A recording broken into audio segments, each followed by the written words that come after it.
Just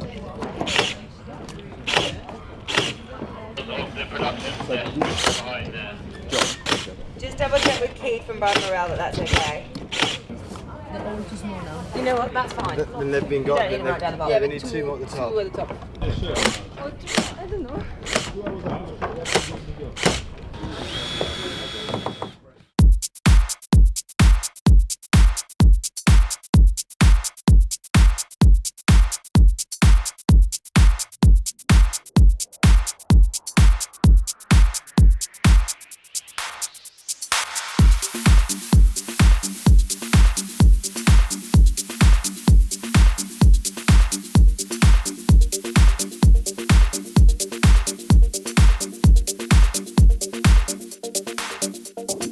I think sometimes you, especially as a young designer, you need to sort of try and get an association which probably has more of a mass appeal.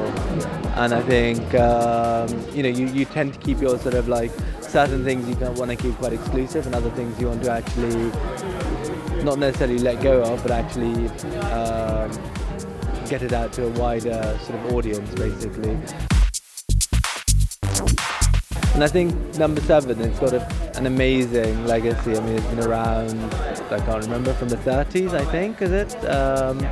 Yeah, I think it's been around from the 30s, and I think, Lisa fascinated me quite a lot when I met up with her, and she was telling me there was these amazing archives from the 50s, and the type of sort of colour palettes, and how, I think makeup is actually very important today, but before, women wouldn't necessarily leave the house without lipstick, and it was a very different sort of, a different sentiment altogether.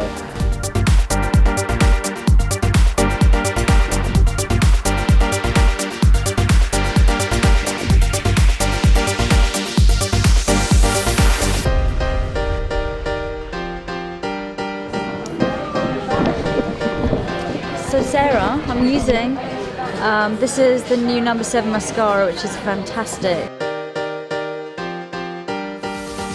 Wow.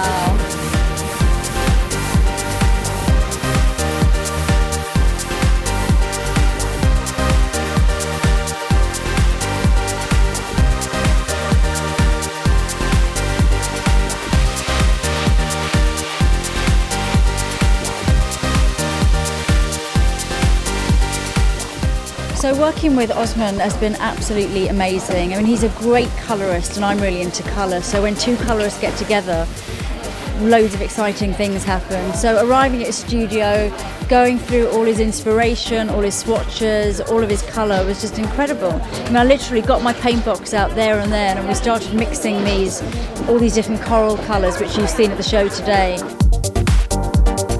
I picked up on the coral because it was just my favourite shade that he had in the show, and it's also a colour that he loves.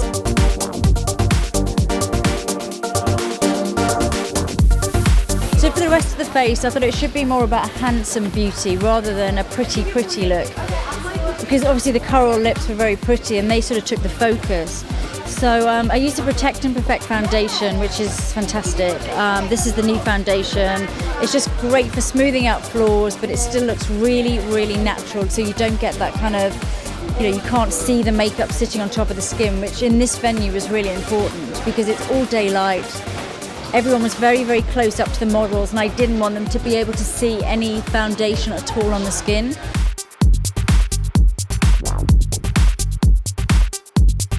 The brows really were the main focus, a really strong, quite boyish, masculine brow with the precision brow pencil. And this is just great because it's quite angled, really good for creating that very square graphic shape that you saw.